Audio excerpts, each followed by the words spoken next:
¿Cuáles son las principales etapas en el desarrollo de una persona a lo largo de su vida? Esta es la pregunta que se hizo el famoso psicólogo Lev Vygotsky.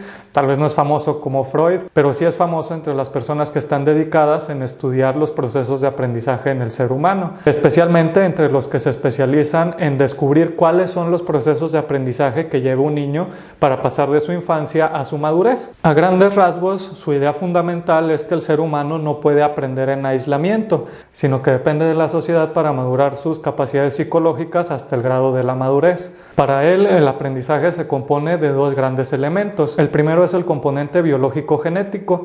Estas son las cosas y características con las que nacemos, nuestros genes, nuestras cualidades de personalidad. Él lo consideraba como el elemento inferior porque era un elemento que estaba fijo, es un elemento en el que no se puede hacer mucho movimiento. También era considerado inferior porque las características de este grupo son las mismas que compartimos con muchos otros animales. Aquí encontramos elementos como la atención, que nos permite enfocarnos en algo que es importante mientras ignoramos el resto de elementos que no son de gran relevancia. Después tenemos la sensación. La sensación es nuestra reacción a lo que estamos observando, a lo que estamos prestando atención. Son reacciones automáticas de nuestro cuerpo. Saber si algo es bueno o malo se le llama percepción, que es nuestra interpretación de lo que estamos recibiendo con nuestros sentidos. La sensación es nada más la entrada de información. Por ejemplo, si tú te tocas la mano, nada más el sentido del tacto, esa es la sensación.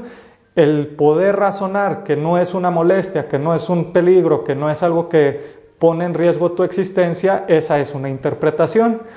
Sería muy diferente que estuviera haciendo esto con un cuchillo. Ahí la interpretación sería diferente, también la sensación sería distinta. Y finalmente tenemos la memoria. La memoria es nada más esa parte de nosotros que nos permite guardar nuestras sensaciones e interpretaciones para después recuperarlas. Esta base de características son con las que ya nacemos. Vienen integradas con nuestra neurología, con nuestro cerebro, con todo nuestro sistema nervioso y son una especie de esqueleto o de bloque que después va a ser moldeado por el segundo elemento del aprendizaje. El segundo elemento es la interacción social. Vygotsky es muy famoso por poner este elemento de la sociedad, del grupo de personas en el que nacemos, en la ciudad donde nos desarrollamos. Este es el elemento superior, porque a diferencia de la parte biológica, aquí sí podemos adquirir nuevas habilidades y también podemos desarrollar este grupo de conocimiento a diferentes niveles de entendimiento. Puedes aprender matemáticas, pero tal vez no puedas modificar tu ADN para tener alas o cambiar el color de tus ojos. Como este es un elemento cambiante que se puede desarrollar, que no es fijo, existen las variables de posibilidad y potencialidad. Ya las veremos un poco más adelante. Este tipo de aprendizaje de desarrollo depende enormemente del contexto en el que está el individuo. Vygotsky hace el enfoque social de buena manera porque así estamos limitando nada más a las creencias, costumbres y hábitos de ese pequeño grupo social, así como su nivel de desarrollo cultural, intelectual y tecnológico. Su teoría va más enfocada sobre un desarrollo psicológico de nuestra forma de pensar y nuestra forma de comportarnos. Para poder recibir estos elementos del medio ambiente social, utilizamos dos elementos. El primero es el lenguaje, que para nosotros ya es algo de todos los días, es algo que usamos desde pequeños, pero poder tener un sistema hablado permite comunicar la información de un individuo a otro y también nos permite estructurar nuestro pensamiento, porque sería un poco complicado tratar de pensar sin utilizar palabras. Sería un pensamiento que quedaría atrapado en el nivel abstracto. Y el otro elemento es la comunidad. Este ya es el grupo de personas en el que está introducido el individuo. Aquí esta comunidad nos va a derivar dos tipos de aprendizaje. El primero es el aprendizaje rudimentario. Estas son las cosas que se te pegan por vivir en una ciudad, de convivir con ciertas personas, que tú no estás poniendo atención, que tu intención no es aprender, pero que con simplemente estar rodeado de un cierto grupo de personas, de cierta cultura, empiezas a imitar, empiezas a absorber características de ese grupo. Puede ser algo tan básico como algún gesto, algún ademán. Por ejemplo, el saludo. En algunos países esto es un gran insulto, pero para nosotros es algo bastante amigable. También esta forma de imitación entra en el aspecto psicológico. Por ejemplo, los latinos tenemos la fama de ser muy fiesteros, de ser muy alegres, mientras que los rusos tienen fama de ser muy serios, muy centrados, muy cuadrados. Y son estas formas de pensamiento que se nos van pegando simplemente por vivir en una cultura. Por eso es que el medio ambiente es el que limita hasta cierto punto el desarrollo del individuo, porque dependiendo de cuáles son los elementos que te rodean, serán las habilidades y la maduración psicológica que podrás desarrollar y adquirir. El segundo tipo de aprendizaje es el aprendizaje avanzado. Este es avanzado porque requiere de instrucción, requiere que algún profesor, que también vamos a ver esto más adelante, nos dé un entrenamiento de habilidades que son más complejas, habilidades que ya requieren de cierto razonamiento o de cierto grupo de habilidades específicas. Por ejemplo, hacer matemáticas avanzadas sí requiere que tomes clase. Tal vez para saber que enfrente de ti hay 2 manzanas no necesites ir a la escuela, pero ya para multiplicar, dividir y hacer todo ese tipo de procesos más complicados necesitamos ese tipo de instrucción. Incluso algo tan fácil como nadar, a veces necesitamos tener esa instrucción, tomar clases para que alguien que sí sabe cuáles son los movimientos nos los enseñe, nos esté cuidando y vea que sí estemos aprendiendo de la manera adecuada. Y aquí en nadar tal vez valga la pena regresarnos un poco a lo del medio ambiente. Si alguien nace en un lugar donde hay mucha agua, donde hay muchos ríos, entonces tiene esa facilidad, es más propenso a aprender a nadar, ya sea porque hay más gente que le va a enseñar o porque está la situación de que un día se pueda caer en el río o se pueda caer en un lago y entonces se vea forzado a empezar a patalear y empezar a aprender a nadar a la fuerza, porque el medio ambiente lo está obligando. Vygotsky también reconoce o registra 2 etapas psicológicas. La primera es la etapa extrapsicológica. Aquí es cuando el individuo reacciona de manera automática a los estímulos de su medio ambiente. Por ejemplo, te pinchas tantito el dedo y te pones a gritar y te pones a llorar o te pones a correr como loco, y estos son los comportamientos que tienen los niños pequeños porque no regulan sus reacciones a los estímulos de su medio ambiente. Y también encontramos aquí la comunicación externa. Aquí es cuando la persona solamente puede usar el idioma y el lenguaje cuando lo está hablando.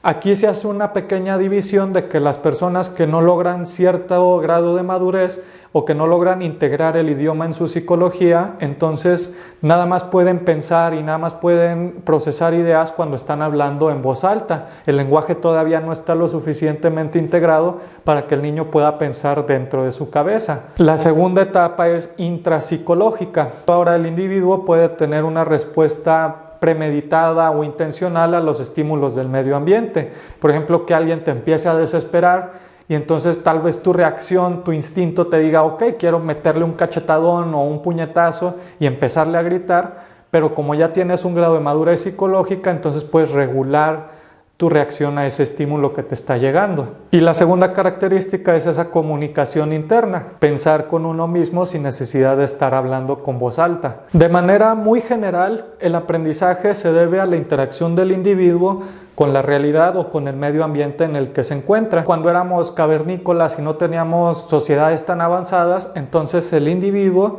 estaba en contacto directo con la naturaleza, con el medio en el que tenía que desarrollarse, y aprendía a prueba de error y aprendía observando. Era un aprendizaje que dependía totalmente de las capacidades del individuo. Si te tocaba nacer con un rasgo genético que te impidiera observar con tanta facilidad, entonces ya entrabas en desventaja y tal vez no sobrevivías. Y ese proceso provocaba que ese gen que no era tan bueno para observar no se heredara a las siguientes generaciones. Ahora Vygotsky consideraba que había una segunda manera de interactuar el individuo con la realidad, y esto era a través de la sociedad.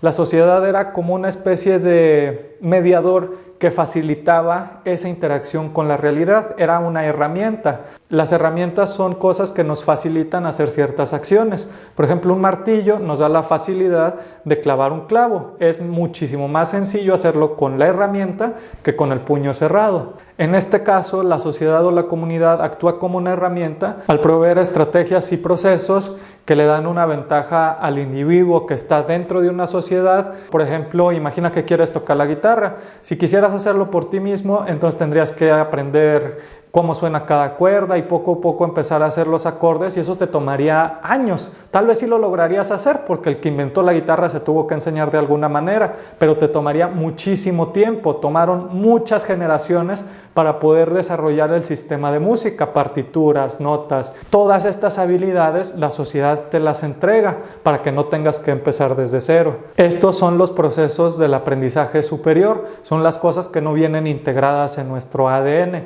Por ejemplo, no tenemos el gen de tocar la guitarra, son cosas y habilidades que tenemos que aprender y tenemos que desarrollar. Entonces la sociedad propone estos modelos imitables de comportamientos y de procesos que la persona con simplemente vivir en un grupo ya tiene la posibilidad de empezar a aprender, y esa ya es una gran ventaja en comparación a una persona que viviera en soledad.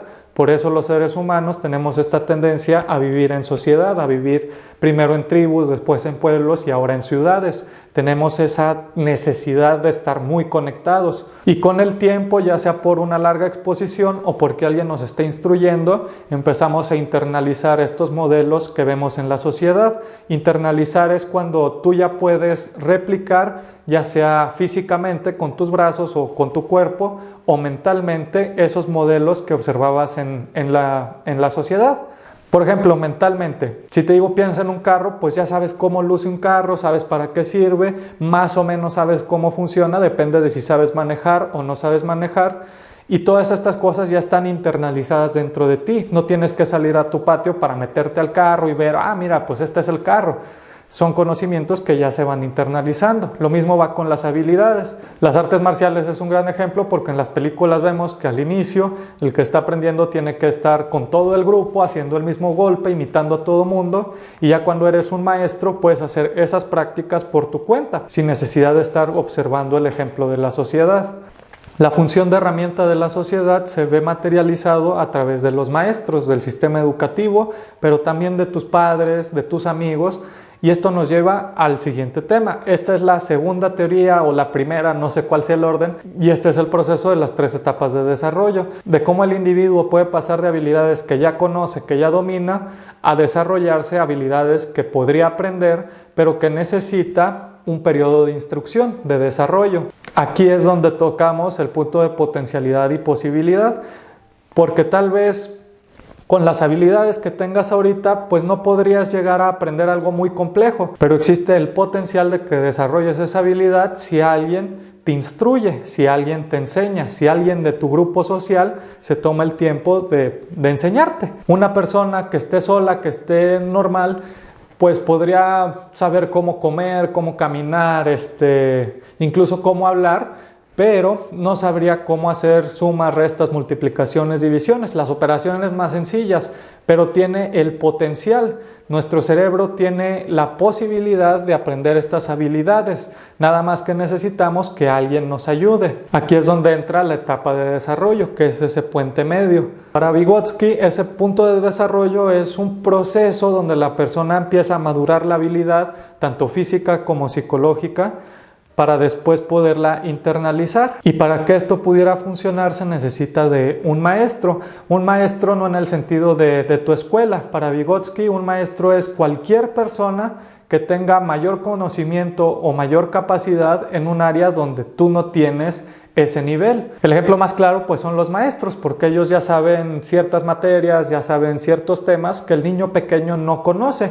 Entonces ahí el maestro puede levantar al alumno. Pero supongamos que hay 2 niños pequeños y uno sí sabe jugar fútbol y el otro no sabe. Entonces el que sí sabe jugar lo puede ayudar y puede actuar como figura de maestro para elevarlo y que los dos puedan compartir las mismas habilidades. Y esto es bueno, no viene en la teoría, pero se me acaba de ocurrir. Entonces, como comparten habilidades, ya pueden jugar juntos, pueden interactuar. Socialmente tenemos ese interés de que la mayoría de los miembros estemos en el mismo nivel para así poder jugar o interactuar uno con otro y así tener una sociedad más cooperativa, más rica y más interesante. Y como el rasgo de maestro es tener mayor competencia en ciertos aspectos de la vida, porque el ser humano es muy complejo, nadie tiene un desarrollo totalmente plano en todas las áreas de su vida. Entonces, el niño que tal vez sepa jugar fútbol, tal vez no sabe dibujar, y el que no sabía jugar fútbol, entonces tal vez sí sepa hacer algunos dibujos. Entonces, ahí los roles se invierten y para esta área de la vida,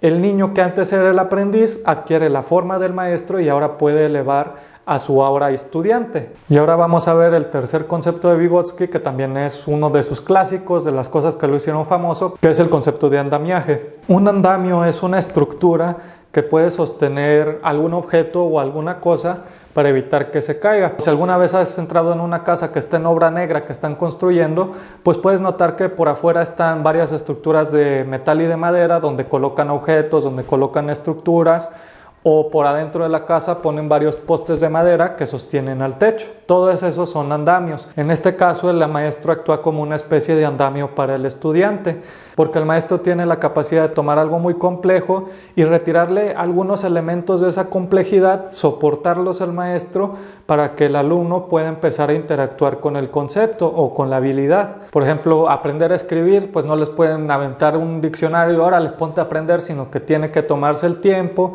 ponerse a dibujar en la pizarra, dibujarles, mira, pues la A es un círculo y un palito, y otra vez un círculo y un palito. Deconstruye el concepto de la A en un círculo y en un palito, elementos más sencillos que el niño puede empezar a aprender.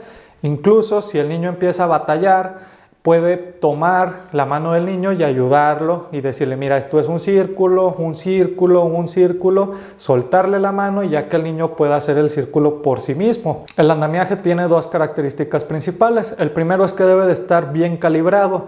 La ayuda no debe de ser tanta para que el alumno no tenga esa sensación de reto, para que no sea el maestro el que realmente esté haciendo las actividades o los procesos y el alumno solo sea un observador, pero tampoco debe ser un apoyo tan pequeño que la complejidad sea abrumadora para el estudiante. Entonces es encontrar ese fino balance entre cuánto soporte es necesario y suficiente. La segunda característica del andamiaje es que es temporal. Se llama andamiaje porque conforme el estudiante va construyendo por su propia cuenta, se puede ir retirando poco a poco el andamio. Empieza a soltar un poco de su carga para que el estudiante con su propia fuerza empiece a sostener ese elemento o esa actividad. Por ejemplo, en las casas, en cuanto el material se empieza a solidificar y se pone en cierta consistencia, se pueden empezar a retirar esos soportes. ¿Por qué? Porque no puedes vivir en una casa donde están todos los andamiajes puestos. Tienen que retirarse para que la casa se vuelva habitable, para que el individuo se vuelva independiente, maduro. Otro rol que desarrolla el maestro es el de mediador del aprendizaje. En este caso, el profesor provee los elementos para que el estudiante pueda aprender por su propia cuenta. Esto lo vemos ya en los niveles avanzados de educación. Por ejemplo, en la universidad, el profesor nada más te entrega el libro para que el estudiante lo pueda leer. Te pone a disposición el conocimiento, las herramientas para que tú puedas empezar a internalizar por tu propia cuenta. Pero aquí hay que tener muy presente un pequeño detalle. El maestro no es solamente un sujeto pasivo que entrega libros o avienta diapositivas, sino que debe de cargar con la tarea bastante compleja de crear una experiencia que permita que el estudiante absorba ese conocimiento. Aquí es cuando el profesor puede dar una clase explicando el material que está entregando o al menos dar una introducción para que el alumno pueda empezar a absorber el conocimiento más complejo. O por ejemplo, sería un profesor que tenga que enseñar ciencias naturales, entonces podría, claro, decirles aquí está el libro de animales, léanlo, el examen es en 2 semanas, o podría llevar a sus estudiantes al zoológico y decirle, mira, este es un hipopótamo, esta es una cebra. Entonces la experiencia se convierte en el medio mediante el cual el estudiante puede absorber el conocimiento. Y todo este proceso de andamiaje y de mediación de conocimiento es la etapa de desarrollo, es la parte del medio que permite la transición entre lo que el estudiante ya domina y lo que el estudiante tiene potencial de aprender. Y por supuesto, este sistema es todo menos perfecto. Aquí el gran problema y la gran trampa son las expectativas culturales. Dependiendo de dónde naciste, pero también dependiendo de cómo naces, va a depender mucho las habilidades que vas a poder aprender. Y esta expectativa social crea una pequeña regla de que un grupo de personas sí es motivado a explorar y otro grupo de personas son alentados a desistir. Aquí el ejemplo más notorio y que se dio por muchísimos años fue la cuestión de la diferencia de género. Había habilidades que a los hombres sí se les motivaba, sí se les decía, ok, déjame, yo como sociedad te doy estas herramientas que vas a necesitar. Y si una mujer, por ejemplo, no sé, poner un negocio, tener esa independencia económica, decía, yo también quiero aprender a tener mi propio negocio, pues la sociedad le decía, no, espérate, eso a ti no te toca, tú mejor, y agarraba al individuo, lo forzaba, ponte a tener hijos, o ponte a coser, o ponte a cocinar, que son las cosas que te toca, que yo como sociedad tengo la expectativa de que tú aprendas. Entonces ese es el peligro, que a veces la expectativa social puede descarrilar al individuo y lo puede dejar bastante débil. Claro, el individuo después puede rebelarse un poco y decir, ok, no, yo sí quiero aprender esta habilidad o esta idea, pero va a tener una desventaja en comparación al individuo que sí tiene el andamiaje social, que sí recibió el apoyo, que sí fue motivado y que sí tuvo maestros que estaban ahí ya dispuestos por la sociedad a enseñarle esa habilidad. Y estas son las teorías de Vygotsky, pero a mí me gusta analizar las cosas un poco más a profundidad. Te quiero dar alguna pequeña conclusión de qué es lo que significa todo el modelo de Vygotsky. A mi punto de vista, la meta de todo este proceso de desarrollo, de que la sociedad esté ahí para enseñar al individuo, el producto final es un individuo que pueda crear sus propias interpretaciones y sus propios significados de lo que está sucediendo a su alrededor, del medio en el que se encuentra, que tenga la capacidad de perseguir sus propios objetivos. Y aquí es donde voy a meter un poco la temática de este canal, que es perseguir tu pasión, que el individuo tenga las capacidades para poder alcanzar las habilidades que le llaman la atención. Tal vez algo que no sea parte del proceso de enseñanza social. Lo más claro sería una materia que no te viene en el sistema educativo. Entonces el individuo tiene la madurez de modificar su medio ambiente. Entonces tal vez pueda cambiar de grupo y mudarse a una comunidad donde sí pueda aprender ese tipo de habilidades o formas de pensar. De esta manera el individuo aprende a procurarse los andamios que son necesarios para conseguir sus objetivos. Se logra la madurez psicológica para lograr un autodescubrimiento y una autodeterminación del individuo.